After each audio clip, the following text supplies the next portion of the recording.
Well, shrub crafters, there we have it. Slick shot nipples. Much better.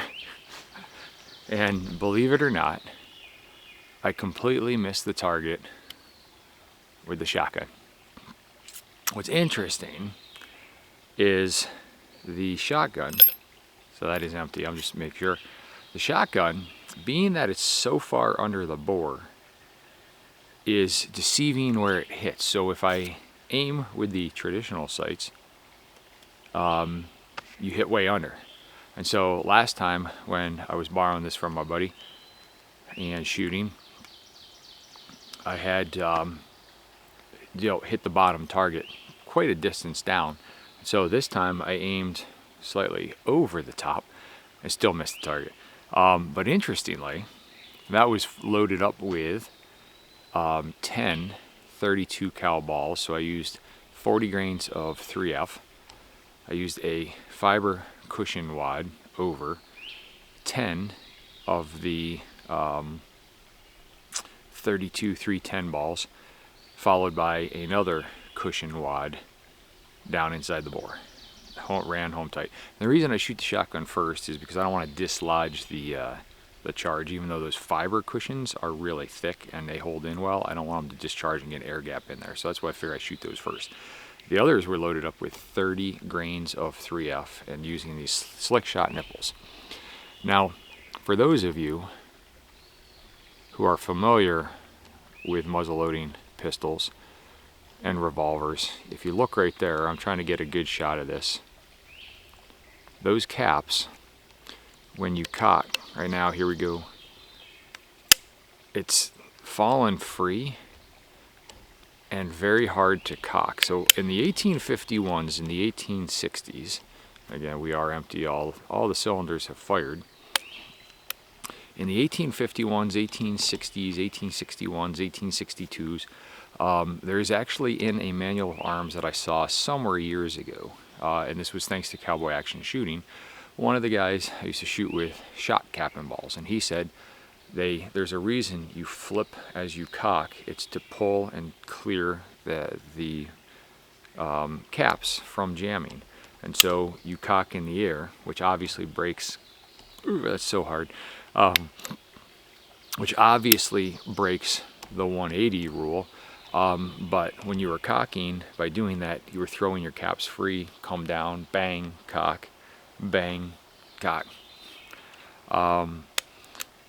And so it helped throw those caps free. Now with this one, I was using the two-handed cocking because one-handed, I can't get that all the way back. So I can do it with two hands, but that spring resistance is so good that, and it's such a long pull. Slick shot nipples are the way to go, I think, in my opinion, on any cap and ball, unless you get some of the properly sized ones for there. But what's neat is, I'm going to try to show that for you. They have little holes in the top that help just blow apart those caps a little more efficiently.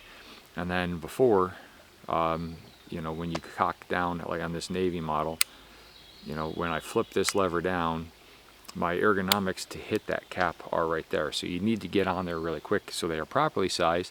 And I was running CCI number 11 standards, not magnums on this. And it seems to be doing really well. So now that we got some properly sized nipples on there for them, we were able to get this to run.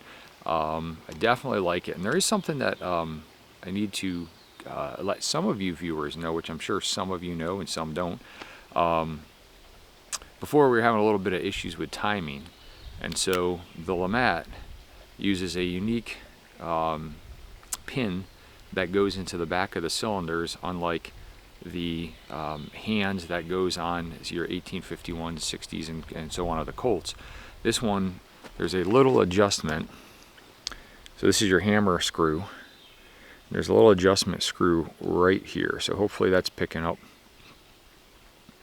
That screw needs to be tuned in enough so that when you cock the gun, and you're going to hear it next one, right there, and it locks this timing mechanism.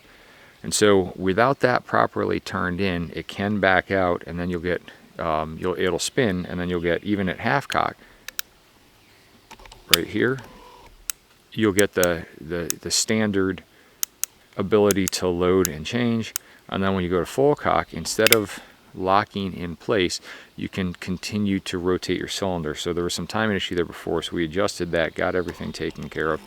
And then the other thing is, the LeMat is famous for having this loading lever pop free. Now this one is adjusted nice and tight, and so again, just like 1911s, there's some finesse to them, so you get that idiot scratch on the side. You know, this one right here, you can see hopefully right under my finger, this is the loading lever scratching as you're going, and then shooting under recoil, it has some damage there. So the big thing is trying to make sure that this is properly positioned so as not to scratch up the bore, scratch up the gun, because these are expensive pieces. And they are very, very nice pieces, but they are expensive pieces. Would I recommend the LeMat to anybody? Absolutely. If you have the disposable income, or even if you don't, you want it, I would highly recommend get one. They're not getting any cheaper by any means. But they do work. This one works really well now, especially with the slixshot nipples in there. It took me a minute because this gun was shooting a little funky before in terms of where I was aiming. And I got all but one, I believe, and there's 1, 2, 3, 4, 5, 6, 7, 8. Yeah, the ninth one, I think it was the third one maybe, I missed because I adjusted my point of aim thinking I was good, and I wasn't. And we're at about 15 yards right now, so I'll show you that. Let me just go ahead and I'm going to throw this back into his holster here. Brought it out today so I didn't have to worry about using everything. So, slightly favoring left. One of them went over the left shoulder, and then the rest were all in the center once I figured out the proper hold on there. And as you see, there are 0 of those number 10 or 310 10 round balls on there from the shotgun. There are a couple holes right there where they went, so I'm still hitting low, and you can actually see there's at least 1, 2, 3, 4, 5, 6 for sure on the top there. So no matter what I do, I seem to be, let's see if I can get you back in screen here, I seem to be still dropping low. So even though I was holding high, you drop low, and that's the thing about this bore. It's an under bore shotgun that's way down there, so there is no good hold for it. I'm just going to take some experimentation, and I don't have time on this enough to really know where it's going to hit. But at 15 yards, I completely missed the target. But if you were a person standing out there, you would basically be, instead of in the chest area, you are going to be like waist, nuts, knees from there. So it definitely wouldn't be a fun day for you, and that's for sure. But yeah, so that was 10 round balls, 310 diameter for my 32 that I figured out, what the heck, I'll throw those down. Last time we were using number 7.5 shot. Yeah, it's a neat piece. The holster, I guess he said he brought out from, I don't know if you can see that, it's just a big old cavalry flap holster, and I think he said he got it from Dixie as well. But yeah, these are neat pieces. One of the things, you know, trying to reload here, if we're going to do that again, is I noticed is trying to get a round ball up underneath that. Like, there's very little space, and I brought some extras with me. So this is something that's odd I've noticed. So this is a 454 diameter for the 44. Ooh, mosquito. So if you look at that, that loading lever is all the way up right there, and barely get it underneath there. So, you know, you can just about get it. So, you know, they say this is the weak link of the LeMat, especially on these repros. Everything's stronger, I'm sure, these days than they were originally. But yeah, so there you have it. Finally, a full cylinder of all 10 rounds going off with no issues. CCI 11 mags, that's new production. I know some people were worried about them going off and going bang, and properly seated on these slixshot nipples. So I highly recommend them. Slixshot makes a great product. They ship relatively quickly, and they seem to help most problems that are related to caps. And again, sealing really well, because again, from the back side, you don't want to have a chain fire of any kind, so a properly sealed cap on the back will prevent a rear chain fire. There is also the potential for a front chain fire depending on, you know, your load and everything.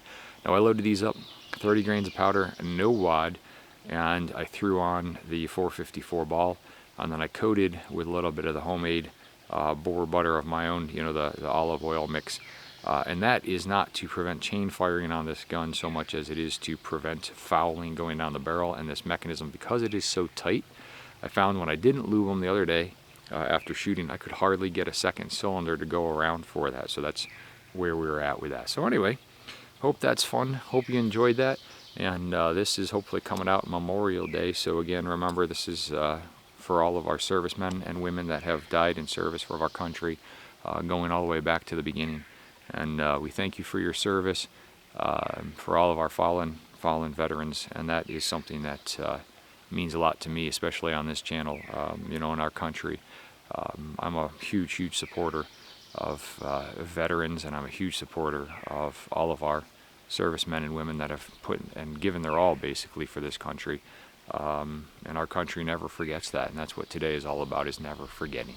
So with that, I hope everybody stays safe. I hope you are reminded of why some of you have off. I don't actually have off today. I work.